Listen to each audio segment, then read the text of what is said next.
It's easy to play with Lionel Messi. He's the মেসিকে হারিয়ে golden boot আমিই জিতব। মরক্কোকে হারিয়ে সেমিফাইনালে উঠে গেল ফ্রান্স। এক গোল ও এক অ্যাসিস্ট করে একাই দলকে জয়ের পথে নেতৃত্ব দিলেন কিলিয়ান এমবাপ্পে। সুযোগ থাকলে মেসিকেও ছাড়িয়ে যাব। মরক্কোকে উড়িয়ে ম্যাচ শেষে কেমন হুঙ্কার দিলেন Kylian Mbappe.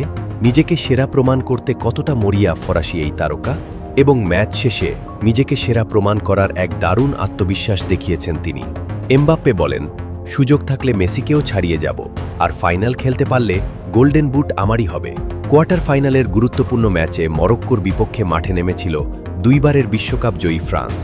Kylian Mbappe, Michael অলিস ও উসমান দেম্বেলের আক্রমণের সামনে যেন টিকতেই পারছিল না আশরাফ হাকিমিদের মরক্কো। তবে প্রথমে এমবাপ্পের পেনাল্টি মিসের কারণে গোলশূন্য সমতায় শেষ হয় প্রথম ৪৫ মিনিট। দ্বিতীয়ার্ধে মাঠে নেমে বিধ্বংসী রূপ নেয় ফরাসিরা। একের পর এক আক্রমণ করলেও প্রথম দিকে মরক্কোর রক্ষণভাগ ভাঙা যাচ্ছিল না। বিশেষ করে মরক্কোর গোলরক্ষক ইয়াসিন বোনোর অতিমানবীয় সব সেভের কারণে ম্যাচটিতে টিকেছিল তারা, কিন্তু শেষ রক্ষা হয়নি।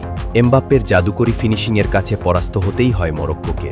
তার কিছুক্ষণ পরেই এমবাপ্পের অ্যাসিস্ট থেকে গোল করেন ফ্রান্সের আরেক তারকা ফুটবলার উসমান দেম্বেলে। তবে সবকিছু ছাপিয়ে ম্যাচ শেষে ম্যান অব দ্য ম্যাচ হিসেবে সংবাদ সম্মেলনে হাজির হন কিলিয়ান এমবাপ্পে।